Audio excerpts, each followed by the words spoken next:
Welcome. I am Irion, and in today's session, we are going to integrate or use VCV Rack with Ableton Live.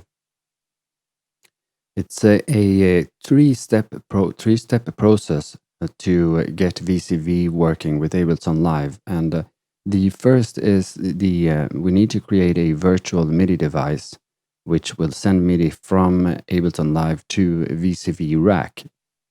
And then it's a question of getting the audio from VCV Rack into Ableton Live.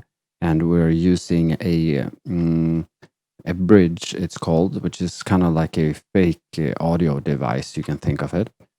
And thirdly, we're using CV Tools, which is a pack for Ableton Live to get the tempo from VCV Rack to from Ableton to VCV Rack. In the descriptions below, I provided you with links and step by step how to get this everything working with your computer, no matter if you're on a Windows or a Mac OS. And there are caveats to each of these steps. The first one is the MIDI.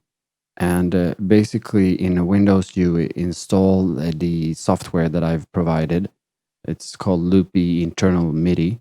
And in OS X, I've provided a link to a short little video that I created, which shows you how to create a virtual MIDI device within OS X itself. Well, now, when it comes to the audio from VCV Rack to Ableton Live, in a legacy versions of VCV Rack, it came bundled with something called VST Bridge. And you can think of it like a fake or a virtual audio device. And what you need to do is you need to install the version 0.62c, which I provided a download link for you. And after you install that version, you install the newest version of VCV Rack. And that way you get the VST Bridge plugin. They have removed it. There were some people were experiencing this problem when it comes to latency, and I think they got tired of all of the questions about it, and they just simply removed it. And there are coming a newer version of VCV Rack where the VCV Rack will live within Ableton Live, and you will just use it like a normal VST. But I do recommend that you follow these instructions here. Well, number one, because if you want to use it today, this is the only way. But it's also very educational, and it mimics kind of like the way that you would, the steps that you would take to get a hardware modular synth hooked up to Ableton Live. So it's very educational, and you're learning skills that are applicable or on other fields, kind of, so you're learning things, and it's fun. And yeah, thirdly, it's the question of getting the clock from Ableton Live to VCV Rack, and you use something called the CV Tools, which is a pack that Ableton provides you, but there is a link down below, but the caveat there is that you need Ableton 10.1, so you need to update if you have an older version of Ableton. Right. Oh, that was my voice is getting a bit tired here today, but yeah. From now on, I'm going to assume that you have gone ahead, and so what I want you to do is I want you to pause the video, go ahead and install all of these softwares there that I provided you links with in the description, and then come back to the video and continue on with the lesson here. And I'm moving forward. I'm going to assume that you have downloaded and installed everything and are ready to go. All right. So the first thing that we need to do in... wait, let me switch views. Yeah. Okay. So the first thing that we are going to need is the virtual MIDI device, and you need to activate those within the preferences of Ableton Live. So you go to preferences, and then under link MIDI here, you have MIDI port, and you will see here I'm on a Windows machine here on this computer, And input here, you have a loop B and then an output, loop B internal MIDIs. You need to activate all of these buttons here that you see are in yellow.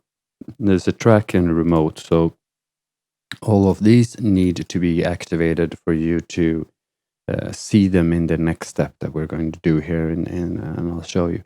Okay, so once you've done that, I can go ahead and I can make the view a little bit easier. Let's remove the 2 audio tracks that comes with the default project here, and also we don't need the return tracks. And so first things first, MIDI from Ableton to VCV Rack. You simply choose here from the MIDI 2. You select the loopy internal MIDI, or on a Mac, I think it's what was it, like CVI internal? Let me check that out. My gate is not on. It's called the IAC, right? If you didn't change the name, then it's IAC driver. And you simply select it, and then we move over to VCV Rack, and we have here a MIDI module to all the way up here on the left. And you can click on this that looks kind of like a screen. And on the top row, there says computer keyboard first. In a Windows device, we choose Windows MIDI, and on a Mac, I'm not sure, but I think it's like internal MIDI. And then on this second row here, where it says no device, then we open that up, and since we choose here the MIDI device, we can then go ahead and choose the internal MIDI. And that is basically it. So if we create a MIDI clip, and let's just hit a note here. And you can see now in the scope that we are receiving, in fact, MIDI from Ableton to VCV Rack. And the next step is getting the audio from VCV to Ableton. And you can see here all the way to the right, we have like an audio module. And what we want to do is we want to select there on the first row bridge as your audio card, kind of audio driver. And then on the second row, just port 1. And then in Ableton, the second MIDI channel here is going to become like sort of like an audio channel, actually, when we apply an insert of the VCV bridge here. So double click VCV bridge, and already you can hear the tone playing. So that is that is pretty awesome, right? We're very happy about that. And basically now you get it all up and running. But the last thing we need to make a complete integration is getting the tempo from Ableton and also the transport, like the run button here, to VCV Rack. And it's fairly straightforward. We choose here packs and then underneath, if you install the CV Tools pack from the links below, then you'll have it here as a selection. We go ahead and go to CV Utilities and then clock out. Go ahead and drag that to the same channel as VCV Bridge.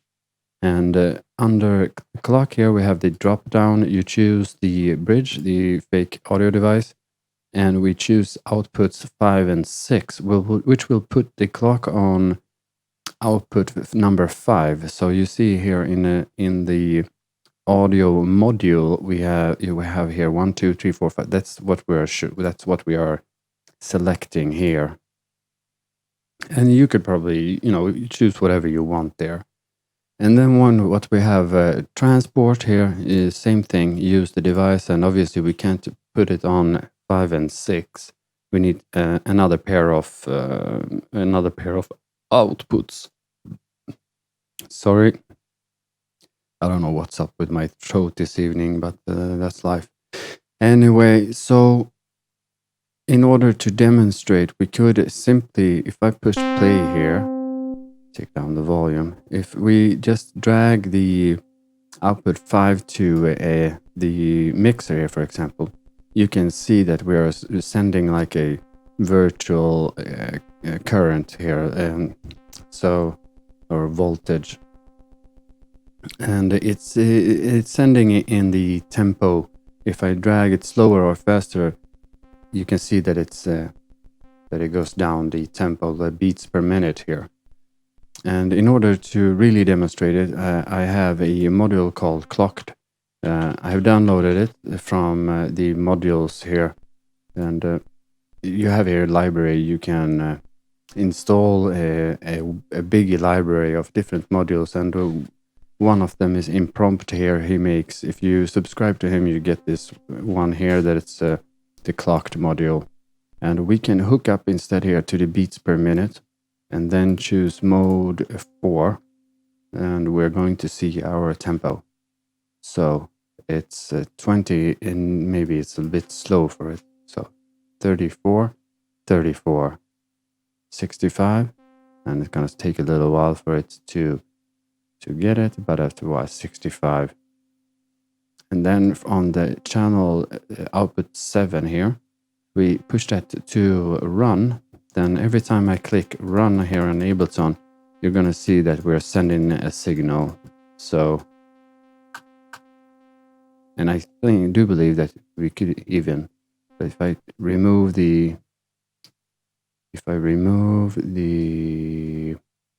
just the oscillator here, and I think we can, like, if I turn up the volume, we can hear the click as well. Yeah. So that's basically it, ladies and gentlemen. And I'd like to thank you for taking your time. And if you like this sort of content, then please do subscribe for more of this. I just created a new series called Electronic Music Production, and I've uploaded already the first episode, which I will link. I guess let's go back to this, which I will link up here and also in the description. And yeah, I'm going to go through like everything within music production for electronic. And first things are beats, and we're going to go over that, and then we'll move forward with other areas of music production, whether it be arrangements and everything like under the sun. And if you enjoy this episode here, please hit that like button, and do leave a comment, any suggestions on how I could improve, or just say hello, and I'll be sure to respond to you. It's greatly appreciated. All right. Well, okay. So then, future producers, or maybe you are one already, just wanted to hook up VCV. But yeah, I'll see you next time. Bye.